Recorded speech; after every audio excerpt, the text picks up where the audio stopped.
porque Dios nos ha rescatado, nos ha redimido, nos ha salvado, para que seamos su pueblo, separado, santificado, apartado para Él, y para que seamos específicamente un reino y sacerdotes para Dios, un reino de sacerdotes, un reino sacerdotal de personas que están consagradas total y completamente al servicio de Dios y han sido separadas y santificadas para ese propósito de servir a Dios.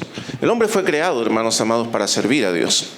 El propósito del hombre en la creación, cuando Dios hizo al hombre, es que el hombre le sirva. Por supuesto, no es el único propósito, también fuimos creados para ser sus hijos. Pero no solo ser sus hijos, sino que también podamos servirle. Y servir a Dios significa trabajar con Dios, cooperar con Dios, actuar en conjunto con Dios. Servir a Dios no es algo que uno hace para Dios, sino que es algo que hacemos con Dios y Dios hace en nosotros. El servicio siempre es el resultado de la obra que Dios hace en nosotros, y en esa obra nosotros cooperamos y servimos a Dios. Y todos nosotros fuimos creados para servir a Dios, y es una honra y un privilegio que Él nos llame a servir. Porque si Él no nos llamase a servir, no podríamos servirle. Es porque Él nos llama y Él permite y nos da el privilegio de servirle, que podemos servirle.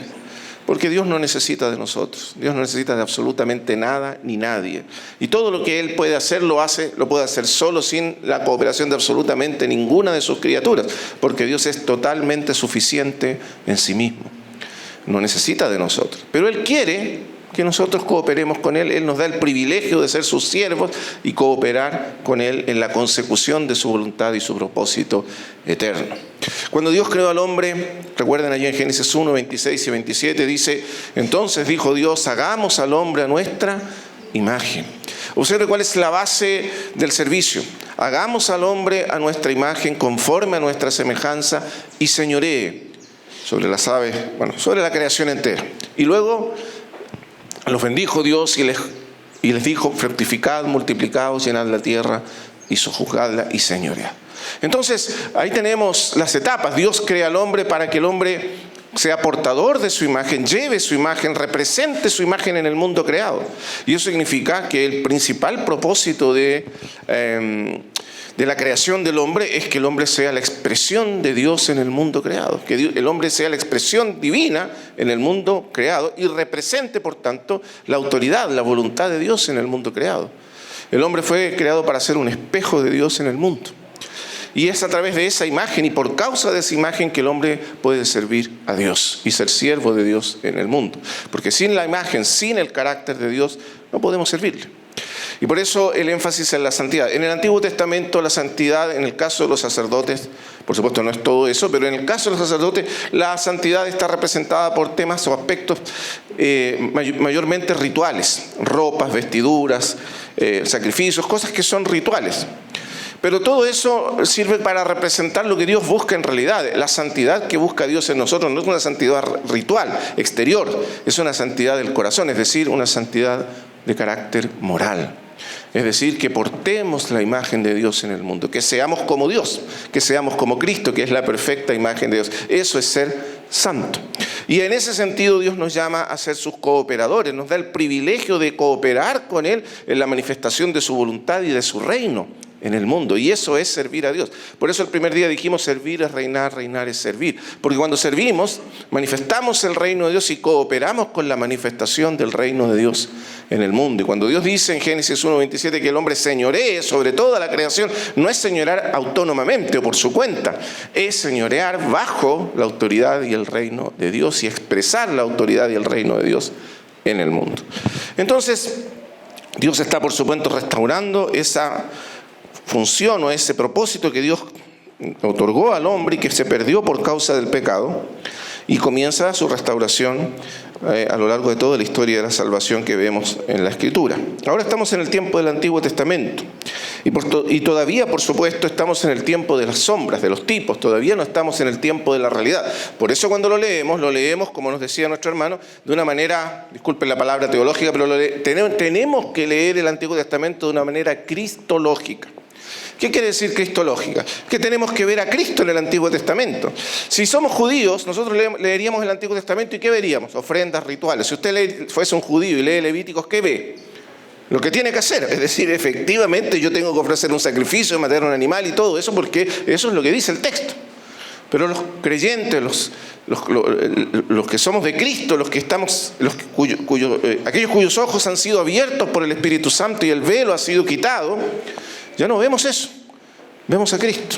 Vemos a Cristo en cada parte del Antiguo Testamento y vemos su realidad allí. Entonces eso es lo que estamos haciendo, leyendo el Antiguo Testamento de esa manera. Vamos a ir entonces a el capítulo que estamos leyendo, Levítico 8. Aquí tenemos la consagración de los sacerdotes, hijos de Aarón, partiendo con la consagración de Aarón, que es figura de Cristo, nuestro gran sumo sacerdote, ya hemos hablado de eso. Y luego viene el momento en que son consagrados los hijos de Aarón para el sacerdocio, y esos hijos de Aarón nos representan a nosotros tipológicamente en nuestro llamado sacerdotal. Dios nos llamó para ser un reino de sacerdotes. Y para esa consagración, lo primero que ocurre es que tenemos que ser purificados, limpiados, lavados de nuestros pecados, porque en nuestra condición pecaminosa no podemos servir a Dios. No servimos para Dios en esa condición. Tenemos que ser separados del pecado, limpiados del pecado. Y para eso entonces tienen que ser ofrecidos varios sacrificios. El primer sacrificio, como lo vimos ayer, es el sacrificio de la expiación. Y explicamos que esto significa que nuestros pecados han sido expiados por Cristo en la cruz. Él cargó nuestros pecados, nuestras ofensas, nuestras transgresiones, y allí entonces canceló la deuda. Allí nuestros pecados fueron borrados para siempre, y por lo tanto hoy día estamos completamente limpios de pecado a los ojos de Dios. Hemos sido purificados de nuestros pecados, hemos sido lavados de nuestros pecados por la sangre de Cristo, hemos sido perdonados, nuestra deuda ha sido cancelada y hoy Dios nos mira como completamente inocentes de pecado en Cristo. Ahora, observe que esto todavía no ha hecho ningún cambio en nuestro corazón. Esto todavía es una cuestión legal, forense, pero es real. Dios nos acepta en Cristo como inocentes, como sin pecados, porque Él tomó nuestro lugar en la cruz. Entonces aquí no se trata de si yo me siento o no me siento bueno, me siento o no me siento pecador. Aquí es una cuestión objetiva. Es lo que Dios hizo en Cristo en la cruz lo que garantiza que mis pecados fueron perdonados, borrados, porque un justo, una víctima justa, tomó mi lugar, me sustituyó en la muerte para que yo pudiese ser perdonado y justificado. Ese es el primer elemento de la justificación. Se nos atribuye justicia sin obras. Se nos declara justos, es decir, sin pecados, inocentes, sin obras. Esto es igual que en un juicio, por eso los teólogos hablan de justicia forense o justicia legal. ¿Qué quiere decir eso? Cuando usted va a un juicio, viene el abogado y presenta el fiscal, ¿no es cierto?, el persecutor, todas las acusaciones, la lista de cuestiones por las cuales usted está siendo acusado, las transgresiones, porque en el fondo se trata de las cosas en que usted transgredió la ley. Y viene el abogado defensor y presenta la defensa. Y se efectúa el juicio, se presentan las pruebas, las evidencias, se discute y finalmente el juez dicta la sentencia.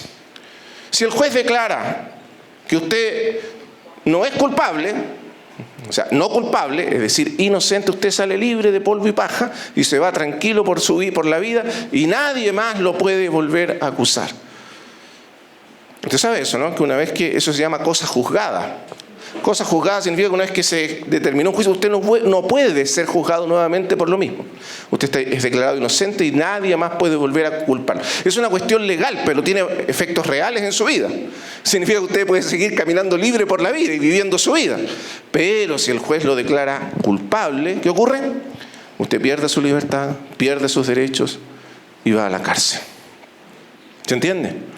Eso es un juicio legal, eso es una declaración forense. Usted está siendo declarado culpable o inocente.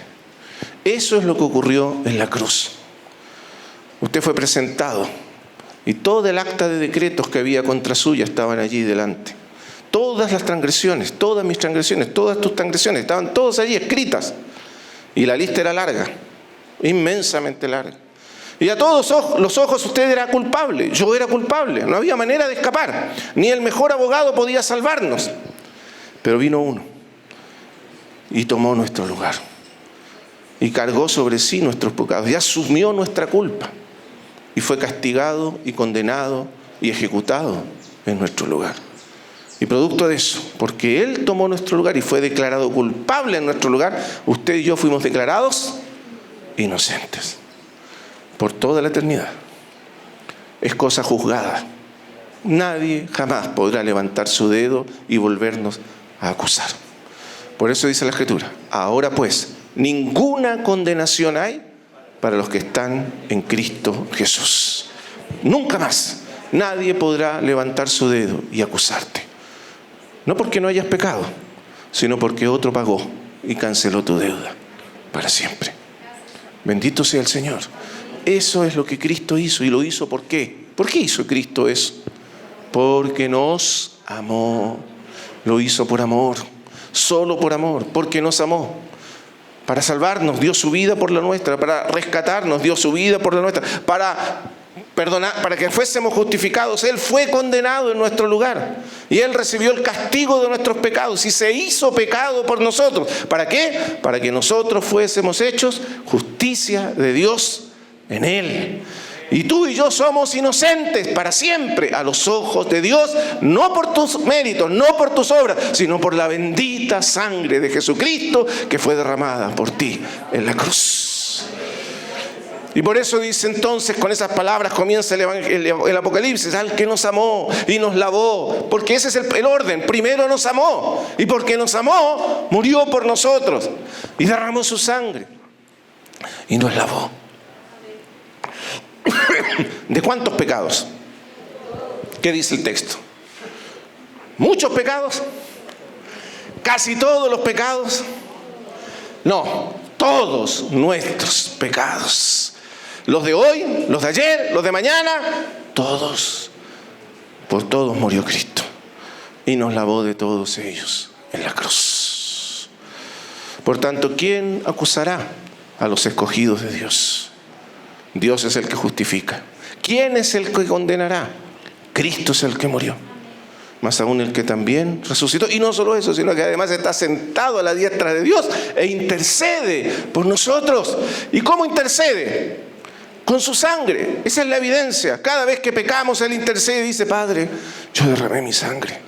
¿Y qué hace el Padre? Cuando ve la sangre, perdona. Porque nunca el Padre podrá dejar de perdonar. Porque si no sería injusto. No estaría siendo justo con el sacrificio de su Hijo Jesucristo. Por eso dice que Dios es fiel y justo. No es solo benevolencia, es justicia que Él nos perdone cuando confesamos nuestros pecados por causa de Cristo. Así que el perdón está garantizado por toda la eternidad. Bendito sea el Señor. Ese es el primer elemento, el primer sacrificio de la expiación, sustitución. Recuerda eso, expiación es sustitución y tiene un significado legal, forense. Ese es el sentido propio de la expiación. Pero luego viene un segundo sacrificio, vamos a ver. No es todo lo que Cristo hizo por nosotros, hizo aún más que eso, la cruz por nosotros. Vea, 8. Versículo... El primero es el becerro de la expiación. Después vienen 2 carneros. Observe qué pasa con estos carneros. Capítulo 8, versículo 18. Después hizo que trajeran el carnero del holocausto. Y Aarón y sus hijos pusieron sus manos sobre la cabeza del carnero. Y lo degolló. Y roció Moisés la sangre sobre el altar alrededor. Y cortó el carnero en trozos. Y Moisés... Y presta atención aquí la diferencia con el primer sacrificio. Hay una diferencia importante. Moisés hizo arder la cabeza y los trozos y la grosura, lavó luego con agua los intestinos y las piernas y quemó Moisés, y aquí está la clave, todo el carnero de las consagraciones. Pero todo el carnero sobre el altar. Me salté al 22, disculpe, el 21. Y quemó Moisés todo el carnero sobre el altar, holocausto de olor grato, ofrenda encendida para Jehová, como Jehová había mandado a Moisés. La descripción completa del sacrificio del holocausto está en el capítulo 1 de Levítico. Si usted quiere estudiar todo el sacrificio del holocausto, vaya y lea el capítulo 1 de Levítico. El holocausto era el sacrificio, por decir así, en cierto sentido, completaba, además del sacrificio de la expiación que se hacía una vez al año, el sacrificio del holocausto era el sacrificio más importante de Israel. Es lo que la Escritura llama el continuo sacrificio. ¿Le ha oído esa frase por ahí? Cuando Daniel dice, cuando se ha quitado el continuo sacrificio, etcétera, etcétera. Ese continuo sacrificio era el holocausto y se ofrecía en la mañana y en la tarde. Todos los días, de lunes a domingo, se ofrecía el holocausto en la mañana y en la tarde, en la mañana y en la tarde, sin cesar. ¿Por qué? Porque el holocausto representa una vida de total y completa consagración a Dios. Y Dios buscaba un pueblo que estuviese total, completa y absolutamente consagrado a Él en todos los aspectos de su vida. Y ese es el significado del holocausto. Entonces, como se ofrecía el holocausto, Dios le recordaba a Israel en la mañana y en la tarde, en la mañana y en la tarde, en la mañana y en la tarde, que ellos eran un pueblo que debía ser consagrado. De hecho, había sido comprado, lavado, salvado para vivir completa, total y absolutamente para Dios y solo para Dios. Y de eso habla el holocausto. El punto es que ese hombre o esa mujer que vive única, total y absolutamente para Dios, no solo en su conducta externa, sino más aún en su corazón, en su mente, en sus afectos, en los deseos profundos de su corazón, ese hombre nunca existió en Israel.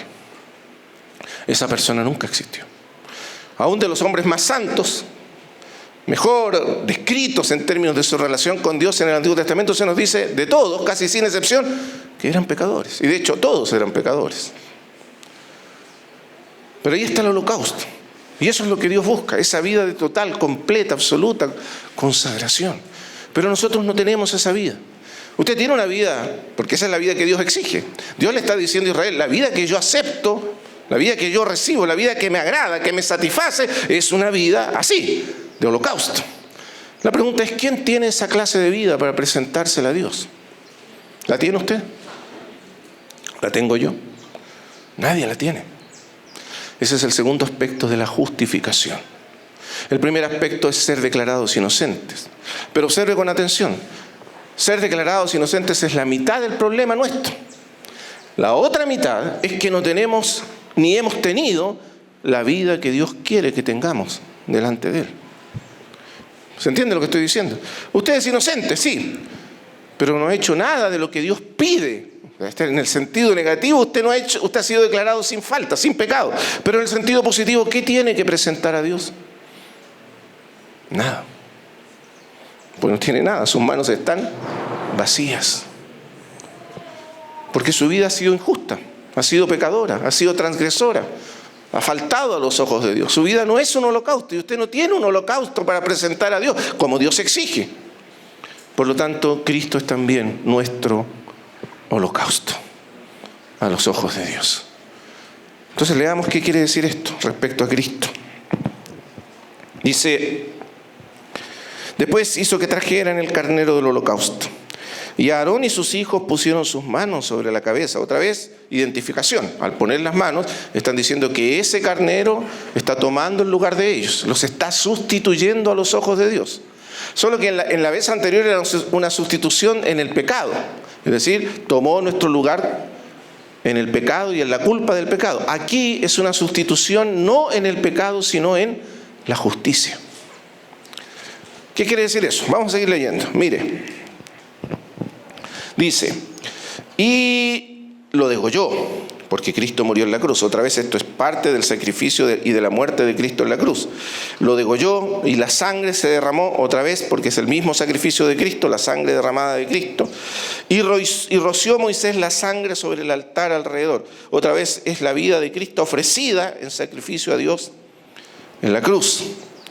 Y cortó el carnero en trozos. Y Moisés hizo arder la cabeza y los trozos y la grosura, lavó luego con agua los intestinos y las piernas, y quemó Moisés todo el carnero sobre el altar. ¿Cuál es la diferencia con el sacrificio de expiación? En el sacrificio de expiación solo una parte se ofrecía como ofrenda, y dijimos que eso representa la vida perfecta de Cristo, que le permitió ofrecerse como ofrenda sustitutiva en nuestro lugar. Un cordero, recuerde que el animal tenía que ser sin manchas, sin defectos, sin ningún detalle. Eso significa una vida perfecta a los ojos de Dios, y solo Cristo cumplía esos requisitos. Pero a la vez, junto con Él estaba, por decir así, en la cruz se unió nuestro pecado, y nuestros pecados fueron cargados sobre Él, y por eso la otra parte del animal era quemada fuera del campamento, es decir, nuestros pecados que fueron quemados, cancelados, borrados para siempre en el sacrificio de Cristo. Ese es el becerro de la expiación. Pero en el cordero no hay una parte que no le pertenezca a Dios, una parte que Dios rechace. Observe, todo el carnero le pertenece a Dios y es aceptable a Dios. Por lo tanto, todo se quema. La totalidad del animal era quemada en el altar del holocausto. Y Dios aceptaba todo ese animal para sí. Eso significa ya no la parte sustitutiva en que Cristo nos sustituyó en el pecado, sino la sustitución de Cristo en la justicia. Vamos a ir a Romanos para entender un poco mejor qué significa eso. Romanos capítulo 5.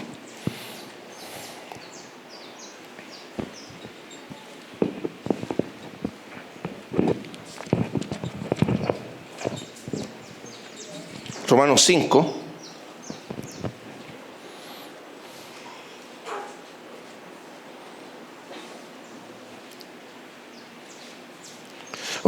Vamos a leer algunos versículos. Mira lo que dice.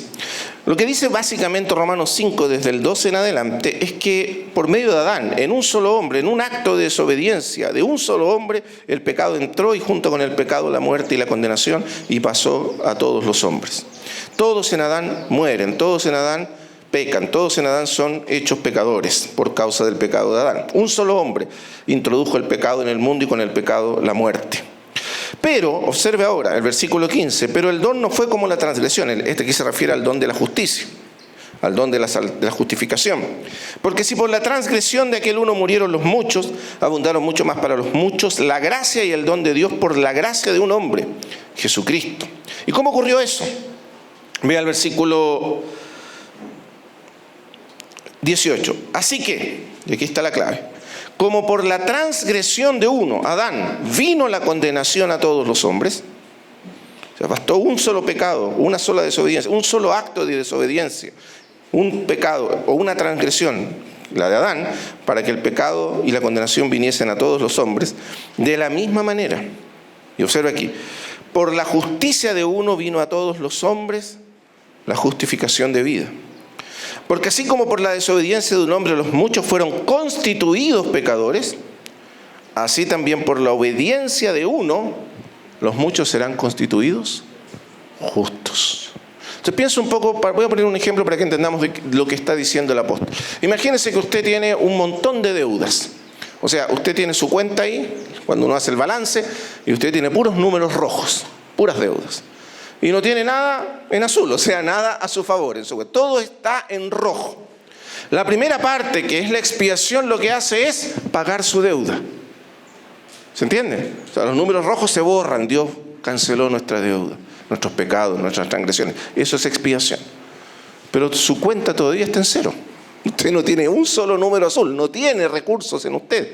Usted no tiene nada que presentar a Dios, no tiene una vida justa que presentar que agrade a Dios, que es lo que Dios pide del hombre. No tiene una vida de perfecta justicia, de perfecta santidad. No la tiene y no la puede presentar ante Dios. ¿Qué hará entonces? Porque eso es lo que Dios pide del hombre. No solo no pide que no pequemos, sino que pide que hagamos y vivamos una vida perfectamente santa y justa. Y ninguno de nosotros lo ha hecho, por lo tanto su cuenta está en cero. ¿Qué hace Dios entonces? Toma la vida perfecta, de justicia, de obediencia perfecta de su Hijo, que agradó y satisfizo completamente sus demandas y sus exigencias, y la coloca en su cuenta y la pone a su favor. Y entonces de repente usted y yo somos ricos. Y nuestra riqueza es infinita. La justicia de Cristo ha sido puesta a nuestro favor. Esto es lo que los teólogos del Reformados llamaban la imputación de la justicia. Lo que hace Dios no es solamente que imputa nuestros pecados a Cristo, eso es expiación. También imputa la justicia de Cristo a nosotros. ¿Qué significa imputar? Que pone a nuestra cuenta la justicia de Jesucristo. De manera que ahora usted está rico, usted está lleno de méritos, está lleno de obediencia. Dios lo mira y lo ve vestido y lo ve perfecto en obediencia. Lo ve como quien ha cumplido cada una de sus demandas y exigencias de manera perfecta. No solo exterior, sino interiormente. ¿Por qué? Porque Dios colocó en su cuenta y en mi cuenta la justicia de Cristo. Y esa es la justificación completa. ¿Se entiende? No solo declarado sin pecado, sino que también declarado efectivamente justo, uno que ha cumplido todas y cada una de las demandas de la ley de Dios. ¿No es eso maravilloso? Bueno, hermano, esto nos libra del legalismo. Usted no tiene que hacer nada para ganar el favor de Dios. No tiene que hacer buenas obras para que Dios lo mire con amor, con complacencia, con satisfacción, porque usted está vestido de la justicia de Cristo. Usted tiene toda la justicia de Cristo a su favor. Y esa justicia es ilimitada. Usted está vestido de esa justicia. Yo estoy vestido de justicia. Por eso dice, para que nosotros fuésemos hechos. Él fue hecho pecado, expiación, sacrificio de expiación. Para que nosotros fuésemos hechos justicia de Dios en Él. Ese es el holocausto. Él vivió una vida de perfecta, total, completa obediencia al Padre. En todo. Por eso dice, por la obediencia de un hombre vino la justicia. ¿Entiende? Todo lo que nosotros no hicimos, Él lo hizo. Y lo hizo por nosotros, en nuestro lugar. Así como nos sustituyó en la muerte, nos sustituye también en la vida. Así como nos sustituyó en la condenación y en la culpa, nos sustituye también en la justicia delante de Dios. Entonces nos sustituye en la justicia delante de Dios. ¿Se entiende, hermanos amados? Ahora, esto es importantísimo para nuestra vida cristiana. Porque significa que usted y yo no tenemos que hacer nada para ganarnos el favor de Dios. Voy a repetirlo. Muchos de nosotros creemos que el favor de Dios depende de nuestro desempeño, de nuestra obediencia, de cuánto no hacemos o no hacemos de su voluntad. Todo eso Dios lo quiere, por supuesto, pero eso no nos hace ganarnos el favor de Dios. Recuerda cuando el Padre habló del Hijo allí 2 veces, primero en el bautismo y después en el monte de la transfiguración, y las 2 veces el Padre dijo, este es mi Hijo amado, en Él tengo complacencia, Él satisface completa, totalmente mi voluntad, mi corazón. Amén. ¿Y qué dice Efesios capítulo 1? Él nos hizo aceptos, la misma palabra, aceptos en el amado. Así que tú y yo fuimos aceptados en Cristo, como habiendo cumplido todas y cada una de las demandas de Dios para siempre. Eso es el holocausto. No tenemos tiempo para introducirnos en el sacrificio del holocausto, estamos hablando en términos generales, porque el sacrificio del holocausto, usted ve, dice la cabeza, eso representa los pensamientos. Los pensamientos de Cristo siempre fueron pensamientos centrados, enfocados en la voluntad de Dios. Nunca un pensamiento del Señor estuvo fuera de la voluntad de su Padre. Porque a veces creemos que cumplir, y ese es el gran problema de los judaizantes, entre paréntesis, usted no saca nada con cumplir externamente la ley. La ley solo se puede cumplir y satisfacer a Dios cuando se cumple en el corazón. La justicia que Dios busca no es una justicia de obras, es una justicia del corazón. ¿Y qué hombre ha vivido y ha pensado siempre cada uno de sus pensamientos en la voluntad de Dios? ¿Conoce a uno? ¿O qué hombre ha tenido sus deseos, cada uno de sus deseos a lo largo de toda su vida, orientados y centrados únicamente en Dios? Solo Cristo. Los afectos de Cristo. Y por eso la cabeza, las entrañas que hablan de los afectos, del corazón. La grosura que habla de esa vida perfectamente, que satisface perfectamente a Dios. Y las piernas que hablan de los caminos, perfectamente alineados con los caminos de Dios. Usted puede ver cada una de las figuras. Representa una vida totalmente consagrada y agradable y aceptable a los ojos de Dios. Ese es el sacrificio del holocausto. Y eso hizo Cristo por nosotros. Y así nos presenta de esa manera delante del Padre. Entonces, hermanos amados, estos 2 sacrificios representan la obra de Dios a nuestro favor, lo que Él hizo a nuestro favor. Pero no solo eso, por supuesto, ha hecho Él a nuestro favor. Luego viene un tercer sacrificio, que es el segundo carnero, que es sacrificado. Y antes de entrar en ese sacrificio tercero, que representa, a diferencia de los otros 2, vamos a ver la diferencia. Los otros 2 sacrificios hablan completa y totalmente de la obra de Cristo a nuestro favor. Ahí nosotros no hemos hecho nada, simplemente hemos recibido por la fe el beneficio de lo que Él ha hecho por nosotros. En el tercer sacrificio está la respuesta nuestra. ¿Qué hacemos nosotros en respuesta a lo que Dios hizo en Cristo por nosotros? Y entonces viene la parte del hombre, la respuesta del hombre, que es la consagración en respuesta a la obra de Dios en Cristo. Nosotros nos consagramos cuando respondemos, cuando entendemos y cuando respondemos a lo que Dios ha hecho por nosotros en Cristo. Pero si no lo entendemos, nunca podremos realmente consagrarnos y dedicarnos completa y totalmente al Señor. Entonces, antes de entrar en eso, quiero que leamos algunos pasajes del Nuevo Testamento. Romanos 12:1.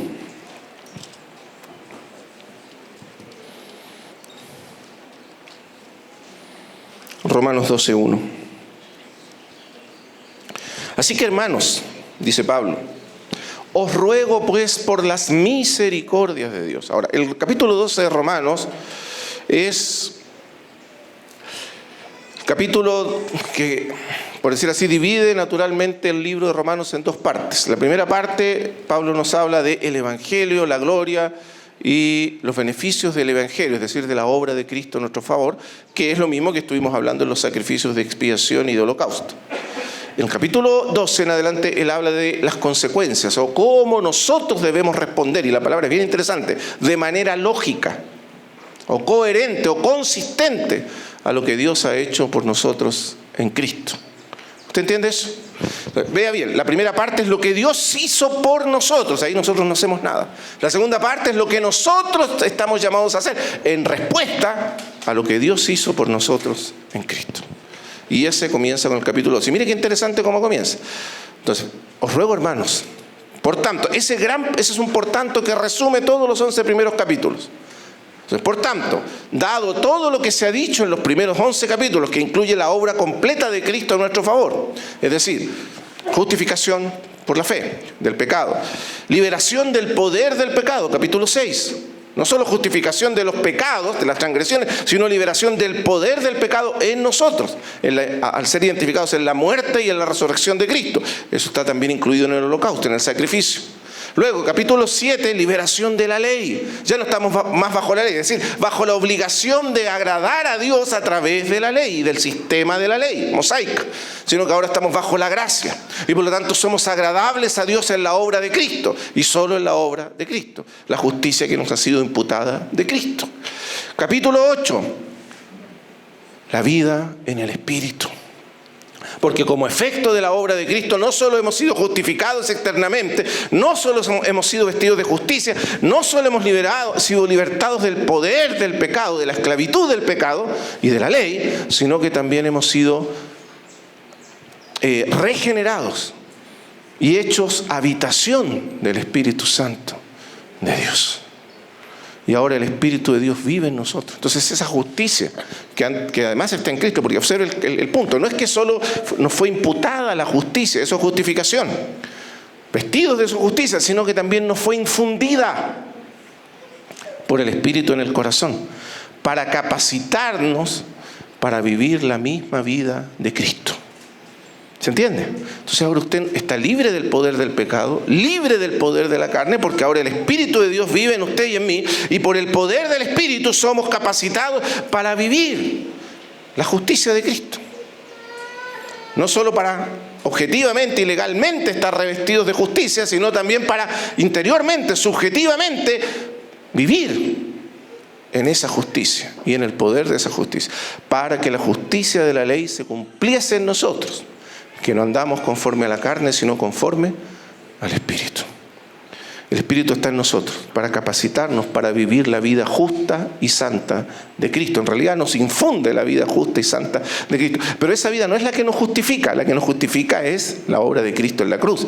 Pero por esa vida somos capacitados para vivir vidas efectivas y eficientemente santas a los ojos de Dios. Por el Espíritu de Dios.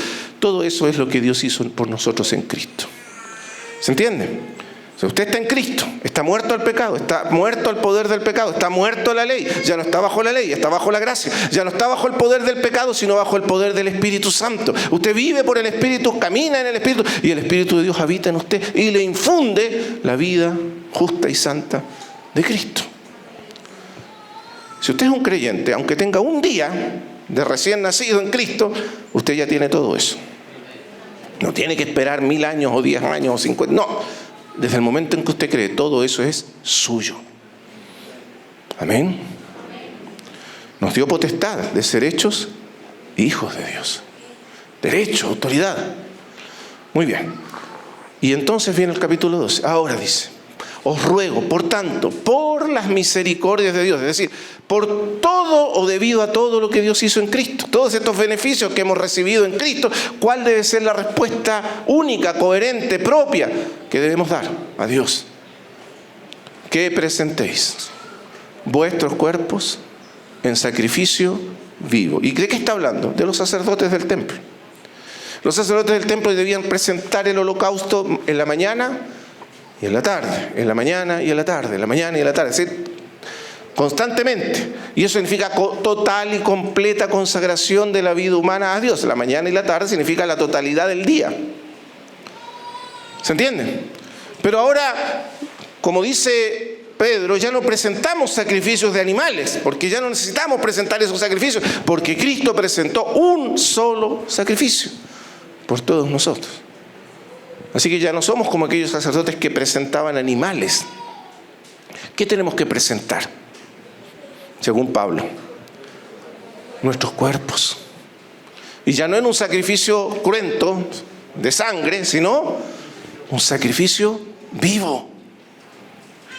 Lo que presentamos ahora, así como aquellos sacerdotes, los israelitas cuando querían ofrecer un sacrificio, tenían que llevar su corderito, su becerro o su carnero. Pero ahora ya no tienes que traer nada de eso. Lo que tienes que traer es tu propio cuerpo. Es decir, tu propia vida, porque el cuerpo ahí representa la vida humana, pero la vida humana materializada, encarnada, concretizada en un mundo físico y material, con todo lo que eso significa. Es decir, la totalidad de tu vida, que incluye tu familia, tu trabajo, tus relaciones, tu tiempo, todo. Eso es el cuerpo. Porque el cuerpo es la esfera o es la dimensión física de la vida humana que nos permite vivir en este mundo. Y eso incluye tiempo, trabajo, familia y todo lo que haces con tu cuerpo. ¿No es así? O sea, la vida humana es una vida corporal, física, encarnada en un cuerpo. La totalidad de esa vida. Porque esto es bien práctico. Esto no es una cosa puramente, no es solamente una cosa por decir mental, intelectual. Es la totalidad de tu vida que debe ser presentada a Dios como un holocausto. Ahora, qué maravilloso es esto. Es cierto que ninguno de nosotros podía presentar un holocausto a Dios que agradara plenamente a Dios. Pero como Cristo presentó ese holocausto de perfecta vida, de obediencia perfecta, de completa consagración, nosotros somos recibidos en ese holocausto. Y nuestra vida y nuestro cuerpo es recibido en el holocausto de Cristo. Y es aceptable a los ojos de Dios. Lo vamos a ver luego en el carnero de las consagraciones. Pero esa es la idea. O sea, nuestra vida es recibida en Cristo.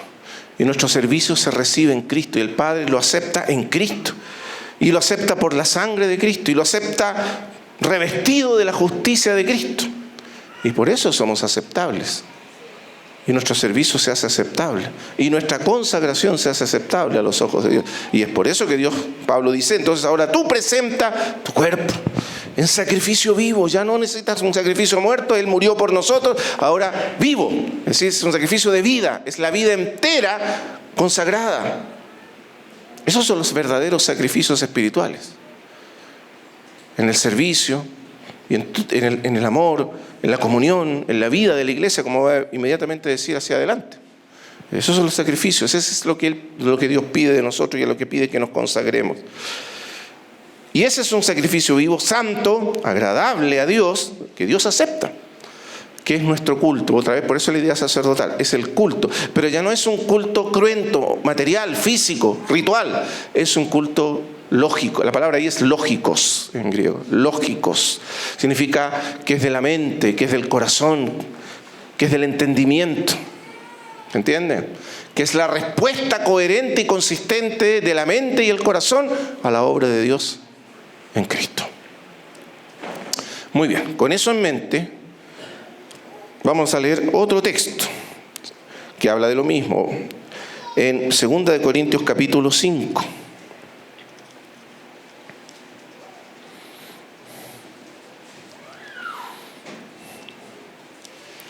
El versículo 14, otro texto muy conocido, pero relaciona esto nuevamente con lo que estamos hablando, esta vida de holocausto, de total, completa y absoluta dedicación y consagración a Dios. Dice, porque el amor de Cristo Y ahora vea, el énfasis está no solo en la obra de Cristo, sino en lo que motivó a Cristo a hacer todo lo que hizo por nosotros, su amor. El amor de Cristo nos constriñe. Cuando pensamos en lo que Él hizo por nosotros, cuando meditamos en lo que Él hizo por nosotros, meditamos en lo que Él hizo en la cruz, meditamos en su obra, en el amor con que nos amó Cristo, cómo nos amó el Señor. Entonces eso, dice Pablo, nos constriñe. Como decía un hermano, es como que aprieta por dentro nuestras entrañas. Nos aprieta por dentro, causa una especie de estremecimiento profundo en nuestro interior. El amor de Cristo. Pensando que si uno murió por todos, yo debía morir. Yo debía ser crucificado. Yo debía recibir ese castigo. Yo debía sufrir el castigo justo de Dios por el pecado. Y debía recibir el peso de la vara de la ira de Dios. Todo eso era para mí. Pero Él lo tomó. Tomó mi lugar en la cruz. Ese es su amor. Es un amor objetivo, hermanos amados. Es un amor real. Cuando miro la cruz veo que ese amor es absolutamente real y objetivo, es histórico. Él me amó y tomó mi lugar en la cruz. Cuando Pablo dice, yo cuando medito esto, y esta no es una meditación así meramente humana, intelectual, mental, es una meditación en el Espíritu de Dios, es una meditación donde el Espíritu de Dios abre el entendimiento para entender qué es esto.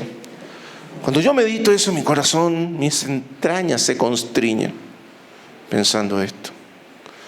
Él murió por mí. Murió la muerte que yo merecía morir. Si no fuera por Él, yo estaría eternamente muerto y perdido. Y eso me constriñe, dice Pablo. Él murió por todos. ¿Para qué? Entonces este es el resultado. Para que los que viven ya no vivan para sí. ¿Cómo podrías seguir viviendo para ti si Él murió por ti? Sino para aquel que murió y resucitó por ellos. Si comprendemos el amor de Cristo, esa es la única respuesta posible a su amor. No hay otra manera de responder a tan grande amor. Que el Hijo de Dios, el Dios infinito y eterno, haya sufrido, padecido en una cruz por mí, debería constreñir mi corazón para vivir desde ese momento en adelante mi vida única, sola y totalmente para Él. ¿De qué otra manera podrías vivir? Si no lo haces es porque no has comprendido el amor de Cristo. Ese es el punto. Si tú no respondes de esa manera es porque todavía no entiendes el amor de Cristo por ti. Se dice que el famoso conde Zinzendorf, no sé si ustedes han oído hablar alguna vez del conde Zinzendorf, es un siervo de Dios en el siglo XVIII, parte del gran avivamiento, despertamiento que primero comenzó allá con ellos. El conde Zinzendorf tenía unas tierras que llamó Hernut, una villa, y allí recibió a refugiados perseguidos por los católicos de la Reforma Protestante, a muchos refugiados, y formó una villa de refugio y una ciudad de refugio llamada Hernut.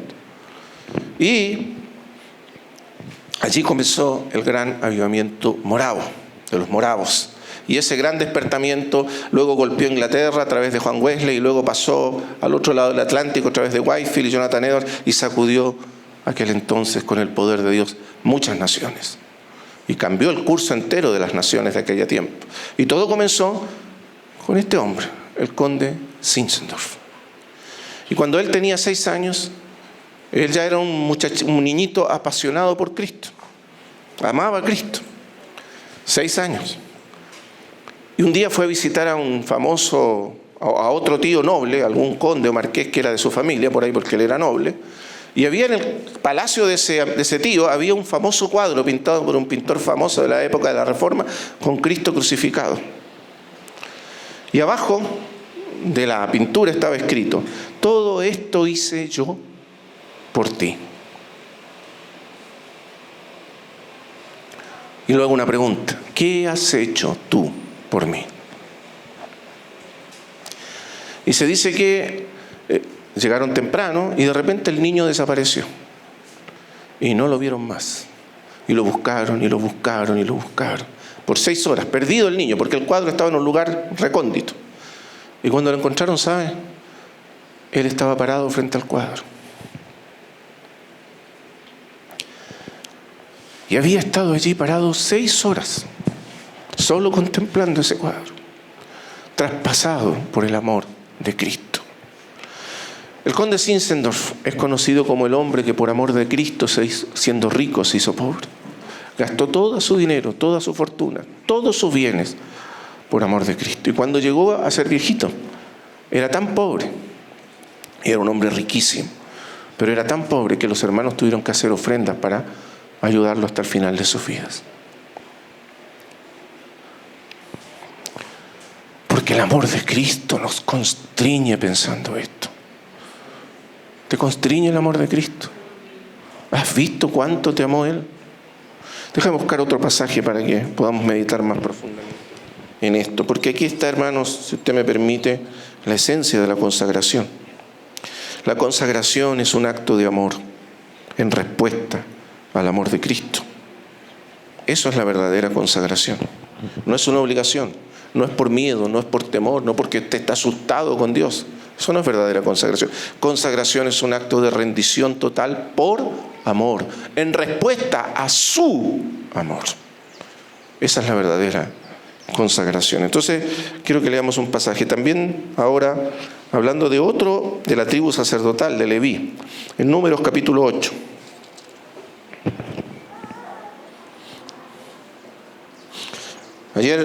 Anteayer nuestro hermano, ayer creo, nos hablaba de la tribu de Leví. En la Escritura hay una tribu sacerdotal, no solo están los sacerdotes hijos de Aarón, sino que toda la tribu de Aarón, claro, que es la tribu de Leví, fue dedicada, consagrada, separada para el sacerdocio, no solo los hijos de Aarón. Y aquí aparece el momento de la consagración de la tribu de Leví. Quiero que leamos algunos textos para entender qué es lo que hay detrás de esto. ¿Qué hay detrás de la dedicación y la consagración de la tribu de Leví? Observe. Dios le pide entonces a Moisés que consagre a los levitas como sus sacerdotes. Y vamos a saltar los versículos y vamos a leer los que me parece que son centrales respecto a lo que estamos hablando. Versículo 13. Y presentarás a los levitas delante de Aarón y delante de sus hijos, y los ofrecerás en ofrenda a Jehová. Observe con atención. Y apartarás a los levitas de entre los hijos de Israel, y serán míos los levitas. Miren qué palabras. El Señor dice, de todas las tribus de Israel hay una tribu que es mía, me pertenece. Dios reclama derechos de posesión, de pertenencia sobre la tribu de Leví, y no lo hace sobre las otras tribus. ¿Por qué? ¿Cuál es el derecho que tiene Dios especial sobre esa tribu para decir son míos? Me pertenecen. De hecho, le pertenecen de tal manera que cuando se distribuyó la tierra y se repartió entre las tribus la tierra prometida, la tribu de Leví no recibió tierras. ¿Sabe por qué? Porque el Señor dijo, yo soy la herencia de los levitas.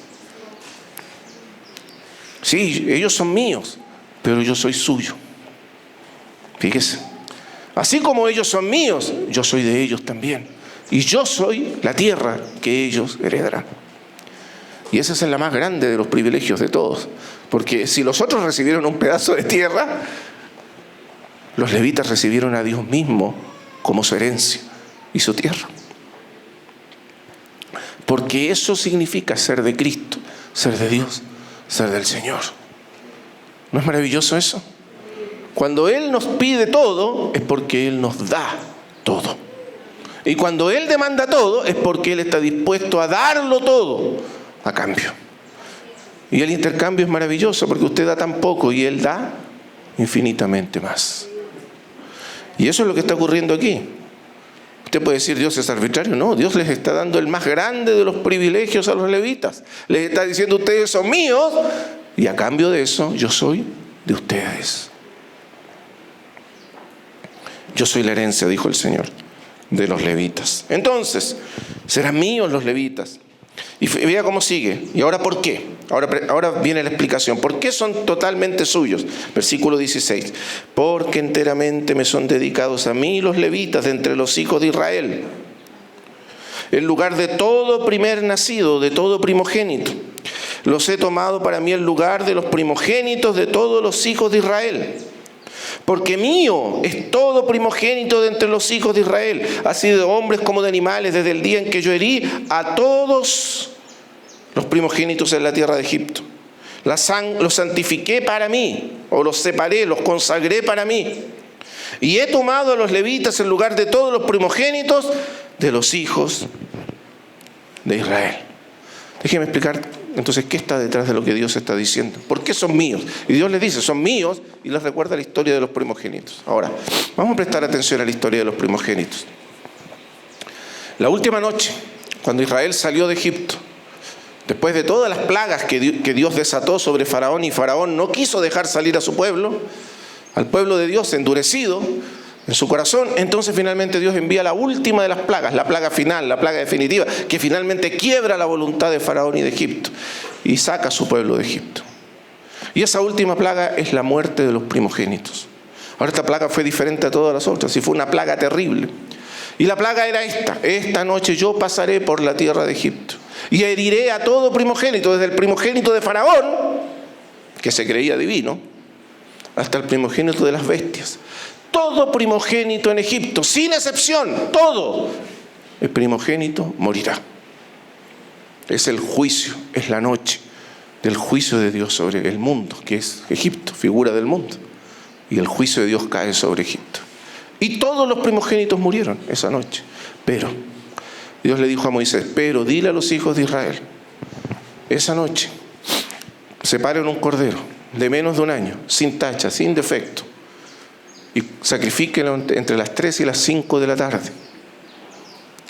Y sacrifíquenlo y prepárenlo. Y les da las instrucciones. Prepárenlo de esta manera y háganlo con hierbas amargas.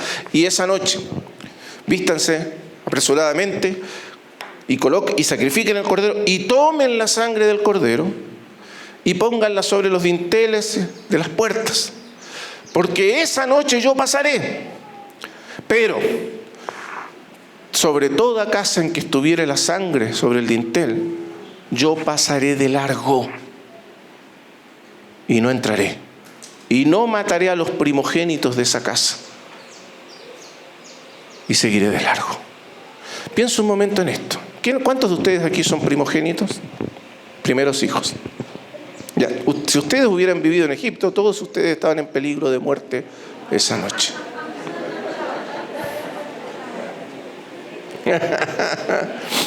Porque era la muerte, era el ángel de Jehová que pasó esa noche, dando muerte a los primogénitos. Hermanos, piensen esto, no es una cuestión de mérito, no es una cuestión de ser bueno o malo. Todos los primogénitos están en sentencia de muerte, pero hay una manera de librarse de la muerte para los primogénitos, porque no eran todos los israelitas, eran los primogénitos de entre los israelitas. ¿Cuál era la manera? Una sola. Un cordero tenía que ser sacrificado y su sangre puesta sobre los dinteles. Y entonces esa noche, solo por la sangre, no por las obras, no por los méritos, no por si eran buenos o malos, una sola causa, la sangre del cordero sobre la puerta, significaba el perdón y la vida. Una gran cucaracha por ahí, estorbándonos. Bueno, vamos, ahí se fue, vaya, ahí el hermano la atrapó. Entonces, hermanos, esa noche pasó el ángel y mató a los primogénitos. Ahora, usted era un primogénito. Si usted hubiese sido un primogénito, piense en esto. ¿A qué le debía su vida a usted? Usted estaba vivo. ¿Por qué estaba vivo? Usted debería estar muerto. Usted debería haber muerto con todos los que murieron esa noche, pero estaba vivo. Porque un cordero fue sacrificado y su sangre fue derramada y puesta a su favor. Hermanos, Dios les dice, claro, Israel pecó, adoró al becerro de oro y por lo tanto los primogénitos perdieron el privilegio de ser el sacerdocio de Dios. Israel perdió en ese paso el privilegio de ser un reino de sacerdotes y ese privilegio fue dado a una sola tribu, a los levitas. Porque los levitas ejecutaron el juicio de Dios contra los que se contaminaron y adoraron al becerro de oro. Por eso son suyos. ¿Sabe por qué? Porque si no fuera por la sangre del cordero, ustedes ni siquiera existirían. Son míos. Viven porque yo les di vida y les perdoné y los salvé de la muerte. ustedes son míos. No hizo eso Cristo por nosotros. Por eso la Escritura nos llama, a nosotros, la iglesia. ¿Sabe cómo nos llama Hebreos? La congregación, la iglesia de los primogénitos que están inscritos en los cielos. Todos nosotros somos la iglesia de los primogénitos. Porque por todos nosotros fue sacrificado el Cordero bendito de Dios. Y fue su sangre la que nos libró de la muerte para siempre. Y por Él estamos vivos. Y por eso somos suyos. Yo los compré. Yo pagué. Yo los salvé. Y los salvé para mí. Para que sean míos. Y para yo ser de ellos eternamente. Eso somos nosotros, hermanos. Eso significa que ser un pueblo de sacerdotes, una nación rescatada de las fauces de la muerte, del ángel de la muerte, por la sangre del Cordero. Eso significa comprender el amor de Cristo. Por eso Pablo dice, el amor de Cristo nos contribuye. Ya no soy mío. Yo ni siquiera tendría vida, no estaría vivo, no estaría respirando, estaría muerto. Pero estoy vivo porque un bendito Cordero un día fue sacrificado por mí. Y su sangre fue derramada para que la muerte no me tocara.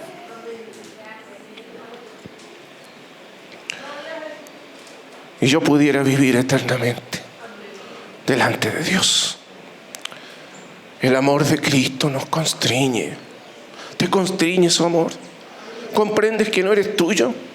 A veces pensamos con tanta soberbia, como nos decía la palabra anoche, con tanto orgullo, que tenemos algo, que somos algo, que merecemos algo, que incluso podemos exigir algo de Dios. ¿Qué somos, hermano? No somos nada. Estaríamos muertos si no fuese porque Él murió por nosotros. ¿Y cómo podemos responder a ese amor? Solo de una manera. Ya no soy más mío, Señor, soy tuyo. Te pertenezco. Todo lo que soy te pertenece. Mi cuerpo, mi alma, mi mente, mis sentidos, mis emociones, todo es tuyo. Tú lo compraste. Tú lo compraste. Eso somos, hermanos. Y esa es la verdadera consagración que Dios quiere de nosotros. Es en respuesta a su amor. O como dice Pablo, pensando y constreñidos por su amor, es que nos rendimos y nos entregamos y nos consagramos a Él para arder eternamente en el altar de su amor. Bendito sea el Señor. Bendito sea el Señor. Da gracias al Señor por eso.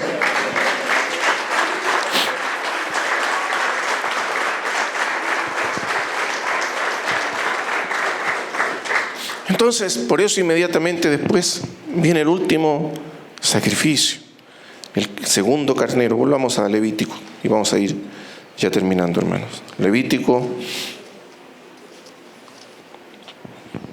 8.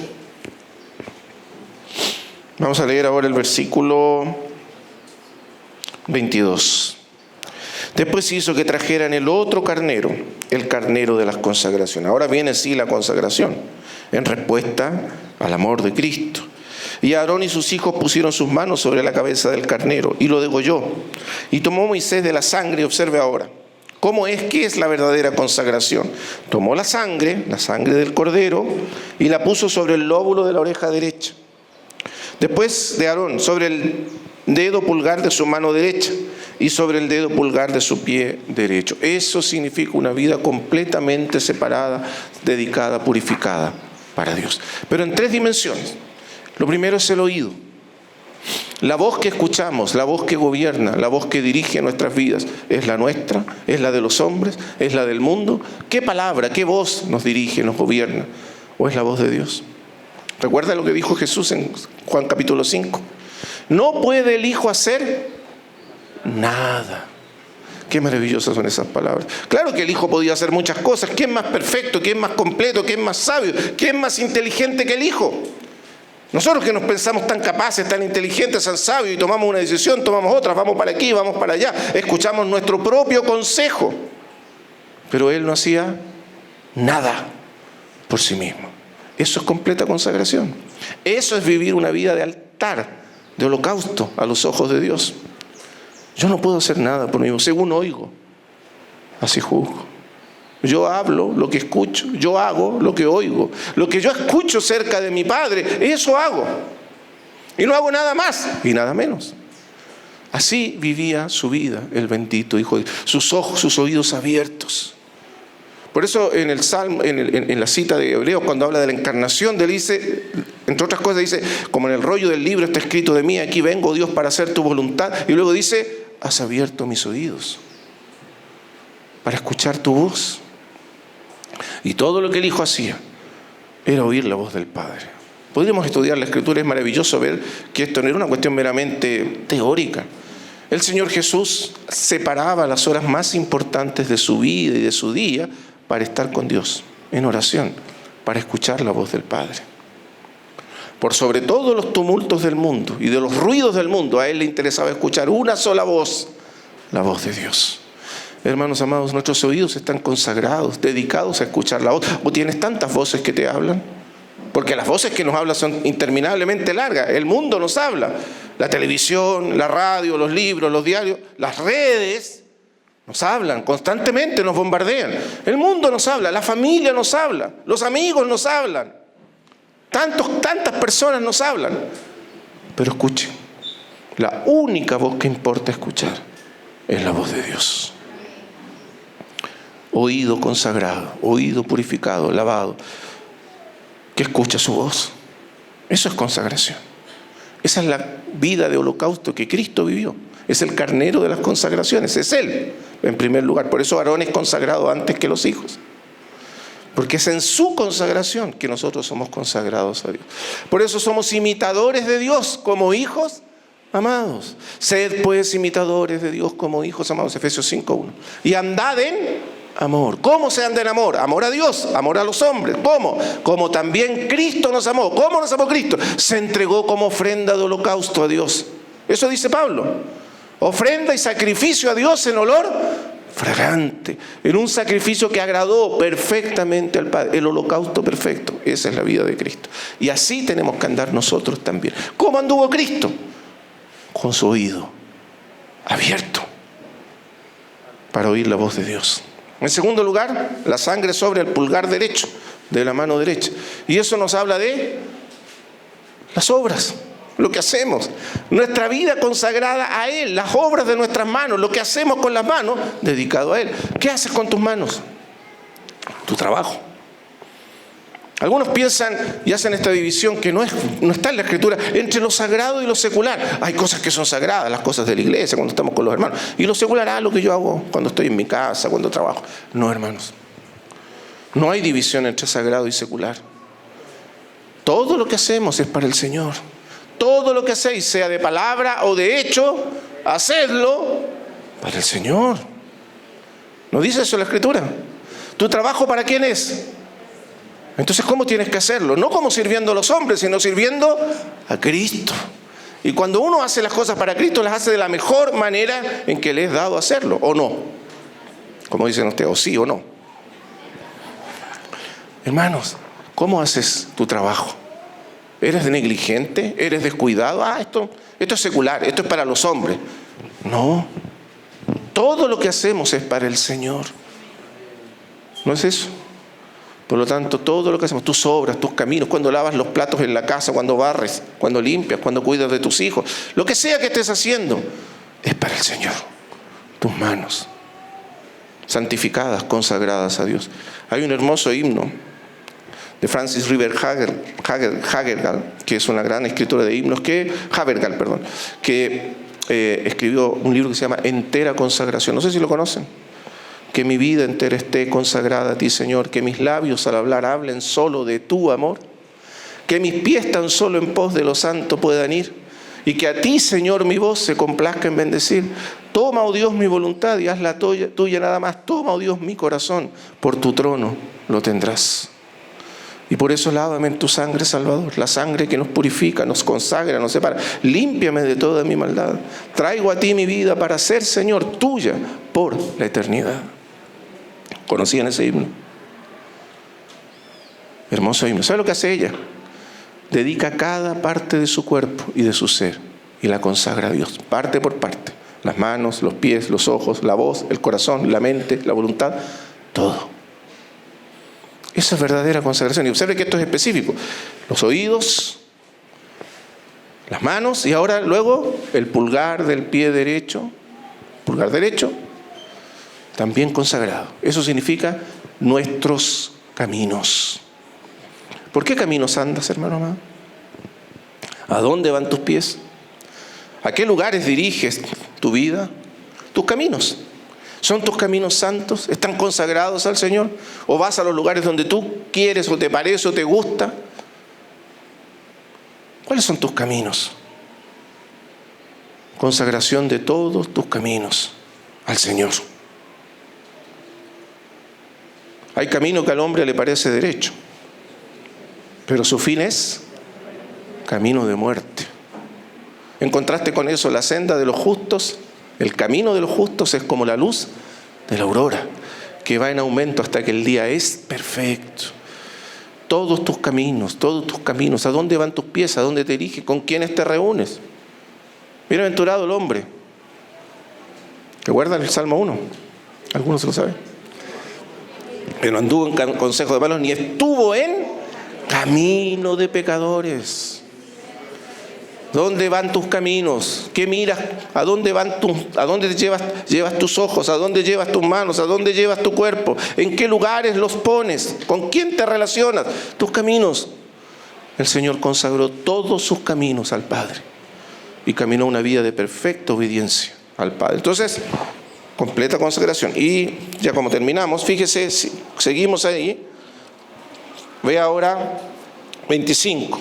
Después tomó la grosura, la cola, toda la grosura que estaba sobre los intestinos, la grosura del hígado, los 2 riñones y la grosura de ellos, y la espaldilla derecha. Y del canastillo de los panes sin levadura que estaba delante de Jehová, tomó una torta sin levadura y una torta de pan de aceite y una hojaldre, y la puso con la grosura y con la espaldilla derecha. Qué maravilloso es esto. ¿Sabe qué es esto? Mire, el 27. Esto no es para ser quemado primero, hay un paso previo, antes de ser ofrecido. ¿Cuál? Y lo puso todo en las manos de Aarón. Qué maravilloso. Y en las manos de sus hijos. Y hizo mecerlo como ofrenda mecida a Jehová. ¿Sabe qué significa eso? Que la vida de Cristo nos ha sido dada. Que todo lo de Cristo es nuestro. Su mente, sus pensamientos, su corazón, sus afectos, su poder, su santidad, su justicia. Todo eso es nuestro ahora. Dios nos dio todo en Cristo. Y nos dio a Cristo para que sea nuestra vida. Y lo que ofrecemos, lo que consagramos, no es esta vida meramente humana, carnal. Lo que presentamos es esa vida nueva, renovada. Es a Cristo en nosotros. Lo que presentamos a Dios. Y nos consagramos en el poder de su vida. De su vida en nosotros. Y por esa vida servimos a Dios. Dios no busca la vida natural del hombre natural, ni la fuerza del hombre natural, ni la fuerza de la carne. Lo que Dios quiere es la vida de su Hijo en nosotros. Manifestada en nosotros, expresada en nosotros, vivida en nosotros. Esa es la vida que Él recibe y acepta de nosotros. Bendito sea el Señor. Por eso puso al carnero en las manos de ellos, para que ellos lo presentasen como suyo. Y ahora presentan la mesa. Mecer la ofrenda era, los sacerdotes se paraban y la mecían, literalmente. Eso significa la dedicaban, la entregaban, la daban. Ahora es tuya. Hay varias figuras allí, por eso yo no voy a entrar en detalles, pero observe el canastillo de los panes sin levadura. El pan sin levadura, como dice la Escritura, es un pan sin el dominio, sin la mancha del pecado. Es una vida purificada del pecado por la sangre de Cristo. Luego viene el pan de hojaldre mezclado con aceite. Una vida habitada, una vida capacitada, una vida sustentada por el Espíritu Santo de Dios. Esa es la vida que le ofrecemos a Dios, que consagramos a Dios. Una vida renovada, regenerada y llena del Espíritu Santo. Esa es la vida que ofrecemos a Dios. Y la espaldilla derecha. Ahora, observe finalmente la espaldilla. ¿Qué es eso? Versículo 28. Después de tomar todas aquellas cosas, Moisés de la mano de ellos, lo que ellos ofrecieron, y las hizo arder en el altar sobre el holocausto. O sea, como parte del holocausto, eran las consagraciones. Allí es donde consagramos todo nuestro ser a Dios. En olor grato, ofrenda encendida a Jehová. Y tomó Moisés el pecho y lo meció. ¿Por qué el pecho se toma aparte? Ofrenda mecida delante de Jehová, de carnero de las consagraciones. Y fíjese qué interesante ahora. Aquella fue la parte de Moisés, como Jehová le había mandado. Ahora esto no es de Aarón, no es de los hijos. ¿A quién se le da la espaldilla? El pecho. A Moisés. Porque Moisés es el mediador y es figura de Cristo. ¿Qué dice esto? Que sobre todas las cosas, sobre todo lo que podemos dar a Dios y consagrar, lo que Él busca es nuestro corazón. Para Cristo. Eso es lo que Él quiere. Dame, hijo mío, tu corazón. Y el corazón significa principalmente los afectos, los amores del corazón. Lo que ama tu corazón. El amor supremo que gobierna tu vida es lo que va a determinar qué tipo de vida vives. Tu vida está gobernada por el amor de Cristo. Tu afecto supremo es Cristo. Tu amor supremo es Cristo. Tu primer amor es Cristo. Esa es la verdadera consagración. Dame tu afecto, dame tu corazón. Por lo tanto, esa es la parte de Moisés, o sea, la parte de Cristo. ¡Ah, qué maravilloso, hermanos amados! Esa es la parte de Cristo. Tú le puedes dar todo al Señor, pero si no le das tu corazón, no le has dado nada. Lo que Él quiere es tu corazón, tu afecto, tu amor. Le dice el Señor a la iglesia en Éfeso, tú tienes todo bien, eres celoso por la doctrina, amas la verdad, aborrecen las obras de los nicolaitas, has probado los que se dicen ser apóstoles y no lo son, has trabajado arduamente por amor de mi nombre y no has desmayado. Todo eso perfecto, maravilloso. Pero tengo contra ti una cosa. Has dejado tu primer amor. Y si no tengo tu amor, no tengo nada. ¿Entiendes?